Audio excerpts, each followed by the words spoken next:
Miniso is not ordinary. It is opening almost 2 stores every single day. Miniso has scaled to 7,000 stores in just 10 years, and it's now present in more than 100 countries. Plus, very recently, it has cracked some really cool deals with Harry Potter and Marvel. But is Miniso cheating? How have they scaled so fast? And are they really making money? Let me tell you a secret. Miniso has done some shady stuff. Its rice sounds like a miracle, but when you peel the layer, the truth is obvious. Whatever Miniso has done to get here has been very strategic. And in this video today, we will break this down. Strategy by strategy, number by number. We will see how entrepreneurs toe this line between deceit and inspiration, from copying blatantly to now being copied. Miniso has come a long way. But what it has achieved can't be discounted. After all, in just a decade, it's listed on 2 stock exchanges, New York Stock Exchange and Hong Kong Stock Exchange. So how did it do it? What's the secret behind Miniso's rapid global expansion? What are the business strategies that Miniso has used to become so successful? And how much is it really making? We will cover all this and more in this video. For the guys who are thinking कि यार Miniso sells only cute little things, well, there's a fantastic business model that Miniso has created. It is really one of the most interesting case studies I have personally come across. So watch it till the end. Let's begin.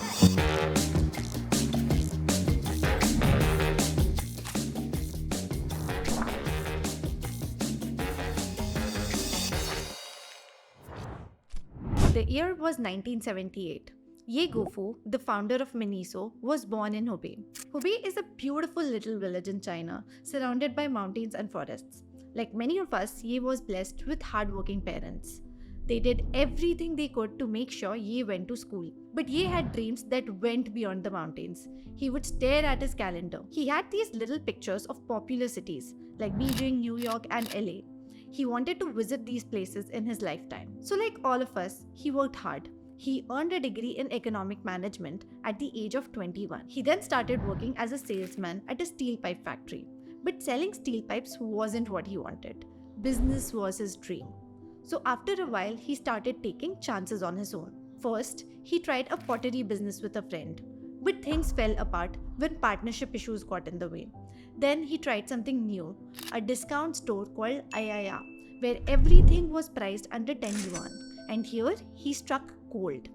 The timing was perfect. In 2003, China's real GDP growth reached double digits. Per capita disposable income reached 5,000 yuan, which would be approximately 28,000 rupees during those times. Ayaya was a success. Ye Gufu had made it. But had he? We have seen it so many times. In the business world, stability is as fragile as a house of cards.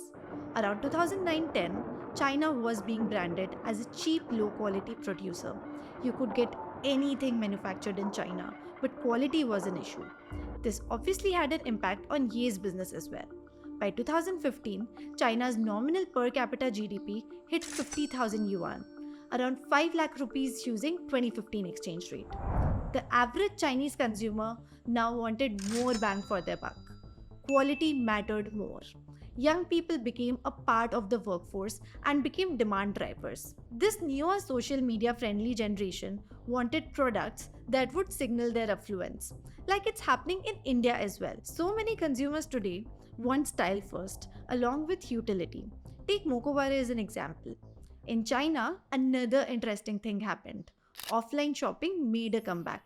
By 2015, after years of discounted e-commerce frenzy, people wanted real-life shopping experiences. Ye noticed this shift early on, like any good entrepreneur does. He realized that the retail industry was going through a change, a big one. So he set out to find the next big idea. As cliched as it may sound, he started traveling and he went around the globe. But what he found in Japan stood out. In his own words, "We were inspired by the 100 yen shops popular on Japan's streets and the harmonious coexistence of physical economy and e-commerce in Europe and America's market. Also, the period witnessed the rise of minimalism, which was quickly accepted by consumers from different backgrounds. It meant that after fully experiencing sophisticated designs, consumers are now longing for simply styled and quality products to adorn their lives. If I had to describe the exact reason for Miniso's existence and success, it would be Ye Gu Fu embraced change. To quote Dr. Spencer's from Who Moved My Cheese, the quicker you let go of old cheese, the sooner you find new cheese. For Ye, that new cheese was Miniso. If Ayaya was Ye Gu Fu's cheese, then he sniffed it often to know that it was going stale. But something was still missing. Ye Gu Fu's strategy was in place, but he still needed a partner who could help with execution. That's when he crossed roads with a Japanese designer, Miyake Hunya. Like Ye, Miyake was also very critical of complicated designs in the retail space. With similar vision, they ended up becoming the co-founders of Miniso. And finally, the first Miniso store was opened for the public in 2013. By 2015, they had reached 5 billion yuan in revenue. And now, after just a decade, Miniso is bringing in over 11 billion yuan globally. This is equal to 13,600 crore rupees per annum. 13,600 crore. The company is basically as big as Trent Limited, Godrej Consumer or Star Health Insurance. But how did Miniso become so successful? How did their cute little things become so viral? There's no way you build 7,000 stores in a decade without a formula. In the next segment, let's break down Miniso's success formula. I have figured out 6 key elements. I will list them here and we will pick them one by one and strike off. Let's go. Number 1. Dynamic product development. Miniso is relentless with its product development, and that's its secret number 1.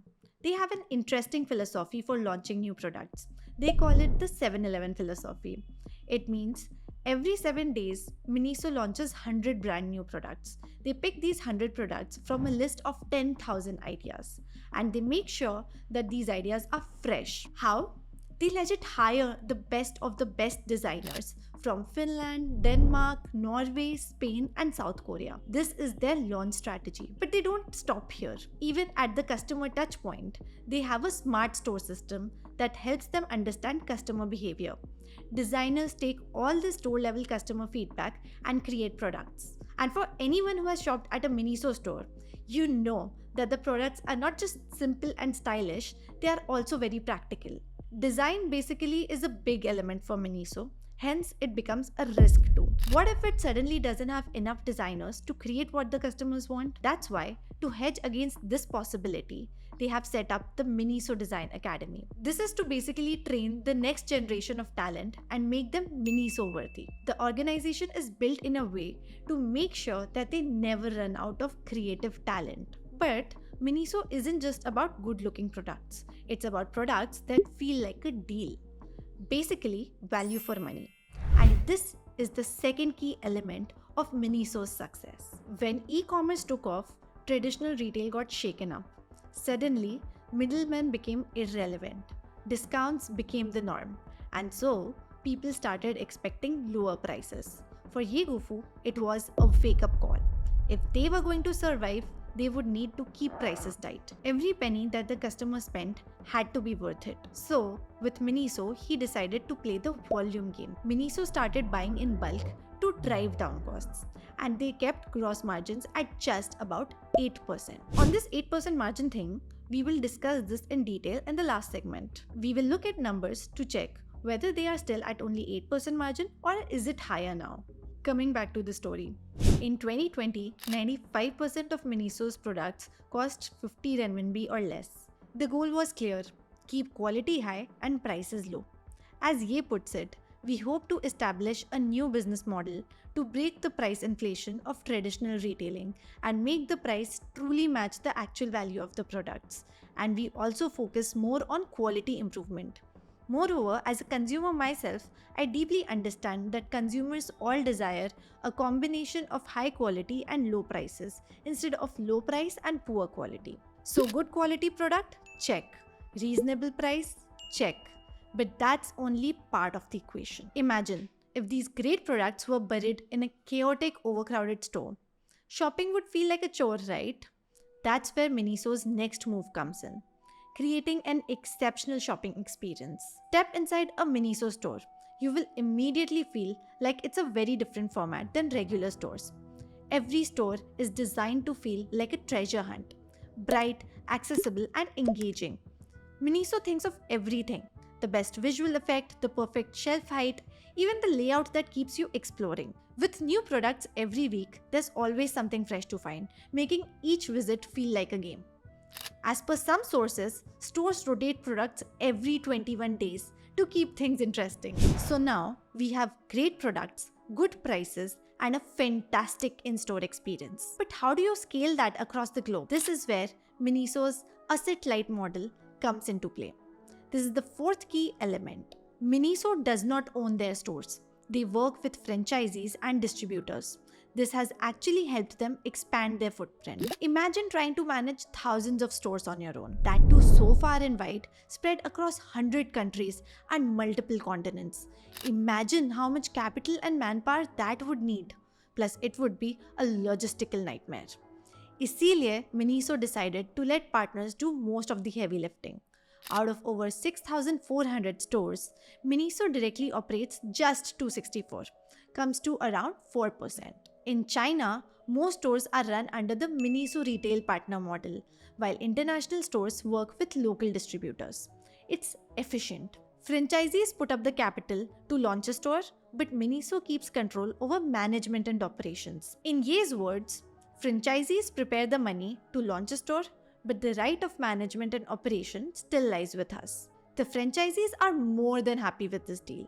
Miniso claims that the investment is recovered within 12 to 15 months, which is decent, not that bad for a retail store owner. And this shows in the stickiness of the older stores. More than 60% of the retail partners collaborate with them for more than 3 years. For international markets, the distributor model takes it a step further. Distributors are chosen for their local expertise.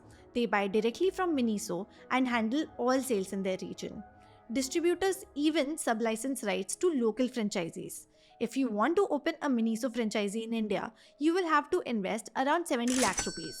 Miniso doesn't even wait for sales to come through. They count revenue as soon as the merchandise ships to the distributor. In other words, Miniso gets the benefit of scale without the risks of direct operation. You can technically call this a B2B revenue model for Miniso. All in all, Miniso couldn't have grown so fast had it not been for the asset-light model. Sounds straightforward now. Provide excellent product design, value for money, and an excellent shopping experience. And you are done. But let me play the devil's advocate here. Did Miniso succeed just by following the playbook as Ye wants us to believe? Well, Ye did something clever, foxy, which might even be considered unethical by some people. He went ahead and branded Miniso as a Japanese designer brand. And this was key element number 5.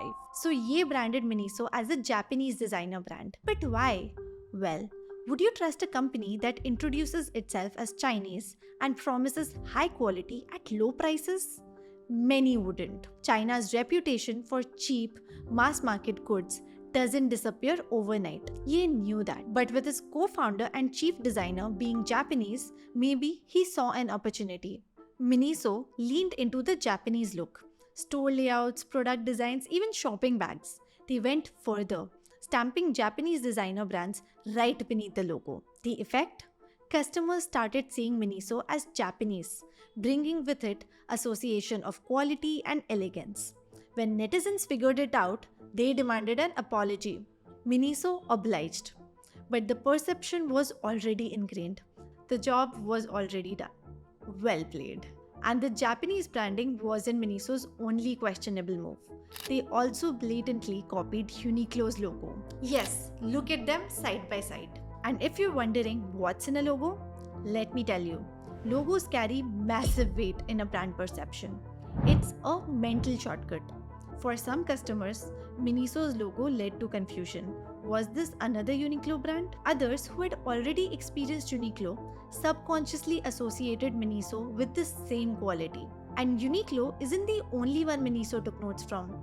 Their store aesthetics, their products, critics say they're remarkably similar to other Japanese brands like Muji and Daiso. With these off-handed practices, one may discredit Miniso's success, maybe even call it easy. After all, what kind of legacy is built on mimicry? Well, Lots of businesses are. There are two types of risks entrepreneurs take. One is innovation risk, the other is execution risk. Miniso is a hit because they have executed well. But as they say, karma comes back. Copycats of Miniso can be found everywhere today. You see, success doesn't just attract customers, it attracts competition too. And Miniso now has plenty. Brands like Momoso, Yubiso, Yoyoso, Zimiso, and many other stores are popping up everywhere. Even in India, you'll often find a Momoso store right next to a Miniso. Without the logos, you would be hard pressed to tell them apart. Miniso itself has noted this issue. In their annual report, they even talk about the threat that these lookalike pose, how they confuse customers and can divert traffic to competitors. Miniso now faces these challenges of standing out, carving out a unique identity, and avoiding becoming just another so in the endless lineup. But there's a second bigger challenge on the table: profitability. Miniso is now a listed company, and investors expect growth, not just in stores, but also in margins. And thankfully, Miniso has taken on this challenge and is delivering. In the early days, Miniso's founders claimed that they were working with razor thin margins of just 8%. That may have been true then, but now things have changed. When Miniso first reported its gross margin, it was already at 26%, and it's only gone up since then. But how did they do it? How did they manage to increase their gross margins? I got curious and read Miniso's prospectus, that huge document companies file when they IPO. I also read its annual report from 2021 to 2024. I've added all the links for the more sincere viewers who want to refer. Do give the prospectus a read if possible. I have summarized the reasons I found in 3 points. Reason number 1: shifting the focus towards more profitable items. In December 2020, Miniso launched a new sub-brand called Top Toy. This brand sells collectible toys and has gained a lot of popularity. Right now, Top Toy accounts for 6% of Miniso's revenue, and it's only growing. It matters because the average price for a Top Toy product is 5 to 6 times higher than a typical Miniso item. So with every sale, Top Toy boosts profitability. In the first half of 2024 alone, Top Toy helped lift Miniso's gross margin by 50 basis points. Reason number 2: their IP strategy. Another big win for Miniso has been its brand collaborations. Miniso has partnered with popular franchises like Marvel, Hello Kitty, Harry Potter, and Mickey Mouse. These IP-based products do two things. They attract a whole new customer base, fans of these characters, and allow Miniso to charge more for each item. Miniso even announced a 5-year plan to become the world's #1 IP design retail group by 2028, aiming for IP-based products to make up over 50% of revenue. They're already well on their way. IP products contribute 30% of revenue in China and a massive 50% in international markets. Interestingly, Miniso's identity has also evolved along with this IP strategy. In 2020, they defined themselves as a fast-growing global value retailer, offering a variety of design-led lifestyle products. Today, they are a global value retailer offering a variety of trendy lifestyle products featuring IP design. Notice the shift from a Japanese designer brand to an IP designer retail group. It's a strategic pivot. Now, let's go to reason number 3, adjusting the distribution channel mix. Earlier, I told you about how Miniso relies on a distributor-led model overseas. That's more of a B2B model. And the margins, of course, are a little lower. There are more intermediaries in between who take their cuts. To improve its margin profile, Miniso recently doubled its directly operated store network. This move had a big impact. The revenue contribution from overseas Wala directly operated stores rose from 15% to 20%, 5 percentage points. That's really big, considering Miniso's revenue base. And more importantly, it boosted Miniso's gross margin by 4% in just the first half of 2024. So it turns out Miniso isn't just playing to stay in the game, it is setting the stage to lead. By refining their product mix, tapping into powerful IP partnerships, and adjusting their channel strategy, they're finding new ways to keep growing and outpace the imitators. So the question is, what can we really learn from Miniso's journey? Beyond the numbers, beyond the controversies, Miniso's story offers two powerful lessons. Lesson number one, keep smelling the cheese and keep finding new cheese. Miniso's founder Ye Gufu did not stumble into success. He actively hunted for it. And like in Who Moved My Cheese, he did not sit around waiting for an opportunity to come to him. He went out, smelled where the market was moving, and adapted. When retail was shifting, Ye noticed. When China's reputation for quality was hindering business, he found a way to dodge the bullet. And when he saw IP-based products and collectibles gaining popularity, he built Top Toy and doubled down on brand collaborations. Staying relevant requires constant curiosity, a willingness to experiment, and an openness to change. Miniso's product mix is now full of items that feel current, stylish, and affordable. And this isn't luck. It's Ye and his team recognizing the winds of change and adjusting the sails. Miniso's success did not come by accident. It came through intentional reinvention. Lesson number 2. Smart copying isn't the villain here. Miniso saw that Japanese brands like Muji and Daiso had a certain charm and quality appeal. And instead of reinventing every wheel, they took inspiration. They leaned on Japanese aesthetics to enhance Miniso's image in the early days. Yes, there's a line between inspiration and outright deception. Yes, Miniso's branding may have tiptoed that line, but their success wasn't only about looking Japanese. It was about delivering on quality, design, and value. And doing all this while carefully managing costs. The lesson for us here is, don't steal someone's identity, but borrowing a concept and doing it better isn't a shortcut. It's just good business. So, what do you think now? Did Miniso cheat? Or did it smartly maneuver its way into creating such a big business? Think. And let me know. I hope you found this video interesting. Do share your feedback so that I can make even better videos. This is my first attempt at it. I hope I did a good job. I am Professor Y and I love asking whys. Exploring my curiosity takes me into deep rabbit holes, and I wanted to do something around this. Hence this channel. The idea with this format is to dive deep and create case studies on not just local but international businesses as well. If you have ideas on what I can dive deeper into next, drop them in the comments. See you next time.